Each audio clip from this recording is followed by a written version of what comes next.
한번 생각해 볼까요? 자녀가 있는 부모나 자녀들의 입장의 사람이라면 용돈 필요할 때만 부모님을 찾거나 집을 하숙집이나 헬스장 라커룸처럼 여겨서 밥 먹고 자고 씻고 옷이나 갈아입는 곳으로만 여긴다면 그들은 진정 가족이고 그들 사이의 관계라는 것이 형성되어 있다고 볼 수 없습니다. 크리스찬들에게 있어 기도는 호흡과 같다는 말을 합니다. 그만큼 자주 해야 한다는 것인데 그건 각자에게 삶의 다양한 문제나 부족함이 많아 구할 것이 많을 테니 알아서 자주 하라고 하신 말이 아니라 그만큼 기도를 통해 하나님과의 올바른 관계를 가지면서 살라고 알려주신 말로 여길 줄 알아야 합니다. 가족에게 있어서 서로 간의 대화라고 하면 좋은 비유가 될 것 같습니다. 근데 요즘 가족 간의 대화 별로 없지 않나요? 서로 바쁘고 피곤하고 감정 싸움도 간혹 있어서 그냥 침묵과 무관심 그리고 간섭하지 않는 것이 더 편한 하수생들처럼 말입니다. 우스갯소리로 지나가던 천사가 하나님을 뵙고 지금 이 영상을 보시는 당신을 지목해서 이 사람 기도 자주 하나요? 라고 질문을 했더니 누구? 기도 안 하던데? 요즘 걔 뭐하든? 이라고 하신다면 가족이지만 부모 자식 간의 교류가 없어 서로의 근황을 누군가에게 물어봐야 알 수 있는 웃지 못할 상황과 다를 바 없는 비유가 될 것 같습니다. 물론 이런 일이 당신과 하나님과의 상황이라면 정말 끔찍한 일이 아닐 수 없습니다.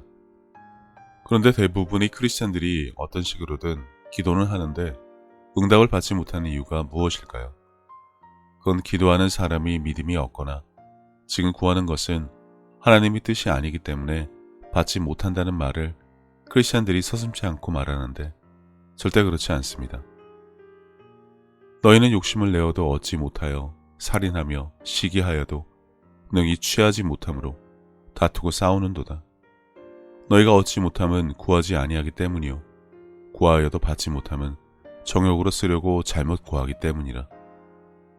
일단 구하지 않았으니 받지 못하는 것은 당연한 것이고 정욕으로 쓰려고 한 기도 응답은 받을 수 없다고 하셨습니다.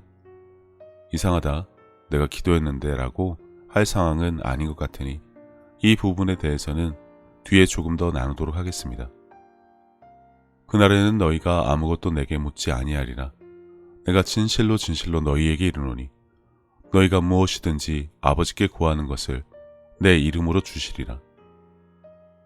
참고로 여기서 구하다란 말씀은 그리스어로 에로타오이며 기도를 의미합니다. 그러니까 말씀에 따르면 기도 응답이 일정한 조건이 충족되어야 이루어진다고 되어 있지 않습니다. 물론 그렇다고 해서 누군가 없어지게 해주세요. 감옥 가게 해주세요. 그 사람의 의지와 상관없이 나랑 결혼하게 해주세요와 같은 것도 들어주시는 것이 아니라 하나님께서 기뻐하시고 그분의 뜻에 따라 하는 기도에 대해 언급하신 것이기 때문에 그것부터 알고 기도할 때 구하는 것이 무엇인지 분명하게 구분해서 해야 하는 것은 매우 중요한 것입니다. 이러한 내용은 다음 구절을 통해서도 익히 알고 있습니다. 아니, 알고 있어야 합니다. 그를 향하여 우리가 가진 바 담대함이 이것이니 그의 뜻대로 무엇을 구하면 들으심이라. 우리가 무엇이든지 구하는 바를 들으시는 줄을 안즉 우리가 그에게 구한 그것을 얻은 줄을 또한 아느니라. 오늘 나누고자 하는 것은 하나님의 뜻을 아는 것이 아니라 기도하고 구한 것은 얻은 줄로 아는가 또는 받은 줄로 믿는가입니다. 이러한 내용은 다음 구절을 통해서도 다시 한번 확인할 수 있습니다. 그러므로 내가 너희에게 말하노니 무엇이든지 기도하고 구하는 것은 받은 줄로 믿으라. 그리하면 너희에게 그대로 되리라. 받은 줄로 믿으란 말은 바꿔서 받은 걸로 여길 수 있겠니? 이미 받았다고 말할 수 있겠니? 라고 생각해 볼 수 있습니다. 즉 받은 셈 치자라고 하신 것이 아니라 오히려 내가 구한 거 나한테 받은 거 아니? 라고 반문하신 것으로 생각해야 한다는 것입니다. 그럼 여기에 올바른 대답은 무엇일까요? 당연히 네입니다만 대부분의 사람들에게서 이 간단한 대답이 그렇게 쉽게 나오지 않습니다. 이미 받았다고 하기엔 아직 무엇인가 좀 시기상조 같아 주변을 두리번거리게 되고 아니라고 하자니 믿음 없음을 지적받을까봐 눈치를 보게 되는 난감한 상황이 될 수밖에 없습니다. 좀 더 직설적인 표현을 하자면 내가 줬잖아. 안 받았어? 라고 할 수 있는데 기도응답이 나한테 오는 동안 택배 사고라도 나서 분실이 된 것이 아니라면 만약 주님께서 바로 눈앞에서 이렇게 물어보시면 믿음으로 받는 것을 알지 못하는 사람들은 등에 식은땀이 날 것 같습니다. 항상 기뻐하라. 쉬지 말고 기도하라. 범사에 감사하라. 이것이 그리스도 예수 안에서 너희를 향하신 하나님의 뜻이니라. 우선 기도하고 구한 것을 받은 것으로 안다면 기뻐하고 감사하는 표현들은 당연히 뒤따르게 될 것입니다. 그것이 바로 받은 줄로 아는 증거이기 때문입니다. 그런데 문제는 감사하지 않는다는 것입니다. 기뻐하지 않는다는 것입니다. 왜냐하면 받은 것이 없으니까요. 알다시피 우리가 하나님과 같은 영이지만 육신 안에 거하며 이 땅에 사는 동안에는 오감이 지배를 받을 수밖에 없습니다. 그러니 눈에 보이거나 손으로 만질 수 없는 것, 게다가 내가 느낄 수 없는 것을 있다고, 내가 받았다고 인정하는 것은 결코 쉬운 일이 아닙니다. 그래서 수많은 크리스찬들이 기도와 믿음이라는 주제의 결과 앞에서 말씀에 대한 무지와 하나님과의 관계없음으로 인해 그렇게 쉽게 무너지곤 합니다. 믿음이 없어 하나님의 약속을 의심하지 않고 믿음으로 견고하여져서 하나님께 영광을 돌리며. 하지만 보시는 것처럼 아브라함은 달랐습니다. 그와 하나님을 대면했으니 다를 수밖에 없다가 아닙니다. 나라도 그런 경험을 하면 그렇게 할 수 있었겠다고 여기서는 절대 안 됩니다. 베드로는 예수님 앞에서 물 위를 걷다가도 물에 빠졌습니다. 도마도 예수님을 손으로 만지고 나서야 My Lord, My God이라고 고백하는 잘못을 범했습니다. 그분과 함께 있는다고 해서, 눈으로 본다고 해서 달라지는 것이 아닙니다. 그래서 성경은 수없이 믿음에 대해 언급하시면서 봤으니 믿으라고 하지 않으셨습니다. 오히려 예수님은 보지 않고 믿는 자는 복되다고 하신 것을 기억하시기 바랍니다. 그러니 아직 젖을 먹고 있는 수준의 크리스찬들은 받은 것을 아는 것은 영적인 것이라 눈에 보이지 않고 느낄 수 없는 것을 받은 줄로 믿기는 무리다. 어쩔 수 없다는 궁색한 핑계를 댈 수 있을지 몰라도 정작 육신의 삶에서 자신들이 이미 이러한 영적인 경험을 하며 살고 있었다는 것을 알고 더 이상 이런 궁색한 변명과 믿음과 의심 사이에서의 줄다리기를 하지 않기 바랍니다. 한 가지 예를 들어보겠습니다.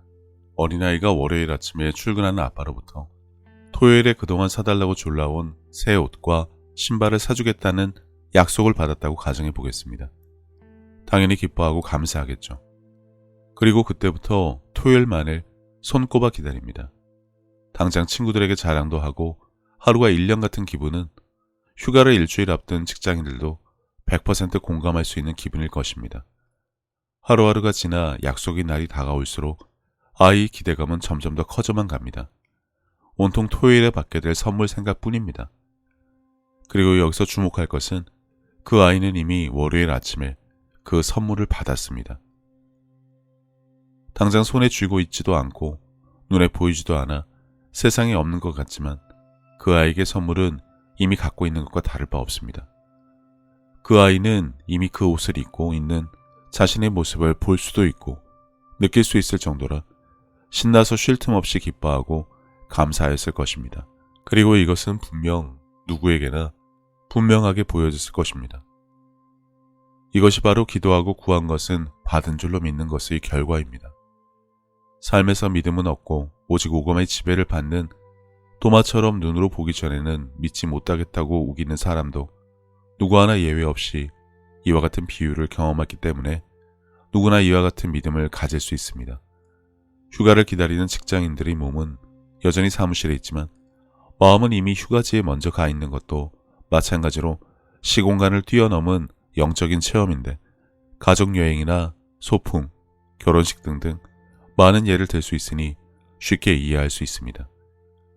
근데 여기서 의심이라는 것을 생각해보면 직장인들에겐 다음 주에 급한 출장이 생기면 어쩌나 싶은 걱정이 될 수도 있고 이번 주에 끝마쳐야 휴가를 갈 수 있는 일이 틀어져 휴가를 못 가게 되면 어쩌나 싶은 불안감도 있을 수 있습니다. 그럼 어린아이의 경우라면 어떨까요? 아빠가 매일 거짓말만 한 사람이 아니라면 아이가 일주일 내내 아이가 일주일 내내 정말요를 연발하며 아빠를 쫓아다니며 약속을 확인하지 않을 것입니다. 사줄 돈은 있냐며 지갑을 열어보라고 하지도 않습니다. 아빠의 약속을 믿지 못해 혼자 새 옷과 신발을 갖지 못하는 불행한 아이라고 낙담하며 시큰둥하게 굴지도 않았을 것입니다. 왜냐하면 아이는 아빠의 약속을 믿었고 그 약속이 바로 아이에게 믿음이었기 때문입니다. 받은 줄로 믿지 못하는 최대의 걸림돌은 바로 의심입니다. 걱정과 불안이 될 수도 있죠. 토요일에 중요한 시험을 치른다거나 어떠한 결과 발표가 있다고 가정해 보겠습니다. 그날이 다가오면 걱정부터 앞섭니다. 불안한 마음에 의심이 가득하게 되고요. 왜 그럴까요? 평소에 공부를 안 했으면 기대조차 하지 않을 것입니다. 합격자 발표나 진급자 발표에 당연히 이름이 올라갈 것이라 믿는 사람과는 다르게 지내왔다면 결과는 뻔하기 때문에 미리 포기했을 것입니다. 기도의 결과도 마찬가지입니다. 평소에 예배를 잘 드리지 않고 헌금도 잘 안 하고 성경을 읽거나 기도 생활조차 하지 않은 찔림이 결국 그 사람에게 기도하고 구한 것을 받지 못할 것이라는 확신을 갖게 할 것입니다. 그렇기 때문에 그렇게 가진 실패한 결과를 갖게 되는 것입니다. 오직 믿음으로 구하고 조금 더 의심하지 말라. 의심하는 자는 마치 바람에 밀려 요동하는 바다 물결 같으니 이런 사람은 무엇이든지 주께 얻기를 생각하지 말라. 두 마음을 품어 모든 일에 정함이 없는 자로다. 이렇게 온갖 의심과 불안은 자신의 육신적인 행위의 결과로 기도를 막게 됩니다. 죄책감과 정죄감이 이미 자녀들을 의롭다고 하신 하나님의 약속보다 더 크게 그 사람의 마음에 차지하고 있으니 결과는 불을 보듯 뻔하죠. 그리고 이런 것과는 상관없이 말씀을 지키며 살았다 하더라도 받은 줄로 믿는 믿음과는 별개의 상황입니다. 종교적인 행위의 결과로 복을 받을 것이란 착각이 대표적인데 그렇지 않습니다. 성경을 잘 읽고 나름 바른 생활을 했다고 해서 믿음이 있다는 착각에 빠진 사람들이 대부분 하는 행동인데 그 사람의 마음 중심이 어디에 있는지, 평소 하나님과 어떠한 관계를 형성하며 살아왔는지에 따라 받은 줄로 아는 확신의 강도가 달라진다는 것입니다. 이것이 바로 그동안 오가매와 익숙한 삶을 살아온 결과인데 그러다 보니 기도한 것 또 기도하고 구한 것 또 구하면서 내가 손으로 만지고 눈으로 보기 전에는 못 믿겠다는 고약한 심보로 자신의 행위로 무엇을 받겠다는 잘못된 태도가 있지 않았는지 점검을 해봐야 합니다. 그러한 가운데 다행히도 마음의 찔림이 있어 내가 그동안 기도 응답을 받지 못한 것이 부지불식간에 하나님의 약속을 믿지 못하고 단지 기도를 통해 내가 원하는 것만 달라고 조르고 있었고 말씀에 따라 받은 줄로 믿는 것을 모르고 있었다는 것을 알게 되기를 바랍니다. 그리고 기도와 함께 항상 같이 오는 단어가 바로 간구인데 이 부분에 대해서도 잘못된 이해들이 많습니다. 흔히 불의한 재판관의 비유를 들면서 그렇게 하는 것이 간구다라며 결국 받아낼 때까지 끈질기게 기도하라는 구호까지 외치는 지경인데 부모에게 게임기 사줄 때까지 귀찮을 정도로 졸라서 겨우 받아낸 경험을 인생 최고의 것으로 여기고 성경에도 적용해서 똑같이 받아내면 된다고 여기나 본데 과연 그런 뜻일까요?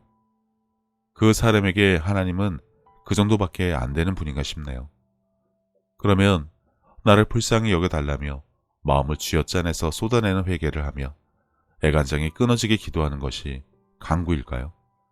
아니면 간구의 커트라인이 있어 몇 번을 하면 간구고 아니면 무효라고 하셔서 새벽부터 밤중까지 줄다리기를 하듯 온갖 형태의 기도 시간을 갖고 종일 기도하는 것을 간구라 여긴다면 그건 분명 잘못된 이해를 하고 있는 것입니다.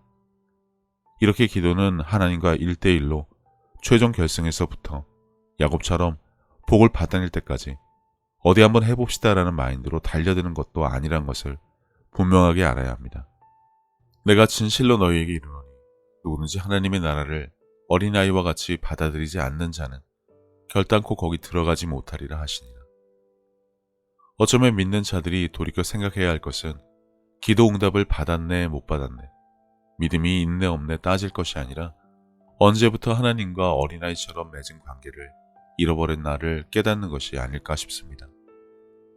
세상의 유혹과 내 욕심에 빠져 하나님과 올바른 관계 형성을 하지 못하며 살다가 정작 문제나 아쉬운 일이 생겨야 그제서야 달라고 조르는 모습이 기도하는 삶을 살지 않았나 말입니다. 그러나 받은 줄로 믿고 감사하지 못할 만큼 오감에 쩔어있는 자신을 발견하는 것도 커다란 축복입니다. 마음을 새롭게 하여 변화를 받을 기회가 생겼기 때문입니다. 믿습니다.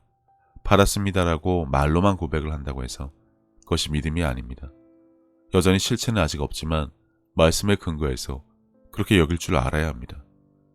선한 사람은 마음에 쌓은 선에서 선을 내고 악한 자는 그 쌓은 악에서 악을 내나니 이는 마음에 가득한 것을 입으로 말함이니라. 마음에 가득한 선한 것, 그것이 바로 말씀에 대한 믿음이고 그것은 평소 기도를 통한 하나님과의 올바른 관계와 말씀에 대한 이해, 그리고 그것을 묵상하며 마음에 쌓은 결과인 것입니다. 눈에서 멀어지면 마음에서도 멀어진다고 합니다. 인과응보라고 할 수도 있는데 하나님과 내 이웃을 사랑하라 하신 말씀도 평소에 관심을 두지 않으면 존재조차 잊을 수밖에 없습니다. My Lord, my God. 평소 누가 나의 주님이고 하나님이신가요? 돈과 명예, 그리고 세상의 유행과 그것들이 유혹에 이끌려 다니며 섬기는 삶은 그것의 종로로 타는 것밖에 되지 않습니다.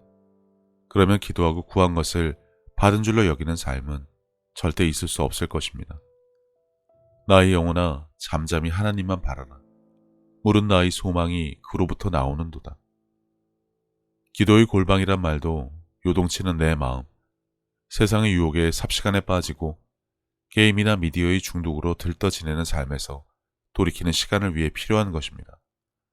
혹시 문자나 전화가 왔을까봐 수시로 핸드폰을 보는 습관에 빠져 살면서 내가 기도했는데 왜 응답을 못 받지라며 의문을 품는다면 우선 기도의 골방을 찾아 조용히 그리고 잠잠히 말씀을 묵상하며 뿌리 없이 물 위에 떠다니는 부평초와 같은 삶을 이제는 정리해야 합니다. 그렇게 가만히 가라앉게 두고 말씀을 묵상하며 정욕을 위해, 자랑을 위해 뜻도 모르고 멋들어진 미사오구를 사용해서 했던 기도가 하나님의 뜻에 따라 그분이 기뻐하시는 기도를 한 것인지 알게 될 것입니다. 세상이 주는 쾌락과 쾌감이 아닌 진리와 사랑으로 인한 기쁨과 감사의 시간을 갖게 될 것입니다. 그렇게 기도하고 구한 것을 받은 줄로 알게 될 것입니다. 하나님이 살아계신과 지금도 당신을 사랑하시며 함께 하심을 아는 것 안에서 충만한 기쁨을 누리는 삶을 사시게 되기를 바랍니다. 지금까지는 너희가 내 이름으로 아무것도 구하지 아니하였으나 구하라. 그리하면 받으리니 너희 기쁨이 충만하리라. 예수님께서는 내 마음을 다하고 목숨을 다하고 뜻을 다하고 힘을 다하여 주 너의 하나님을 사랑하라 하신 것이요. 둘째는 이것이니 내 이웃을 내 자신과 같이 사랑하나 보다 더 큰 계명은 없다고 하셨습니다.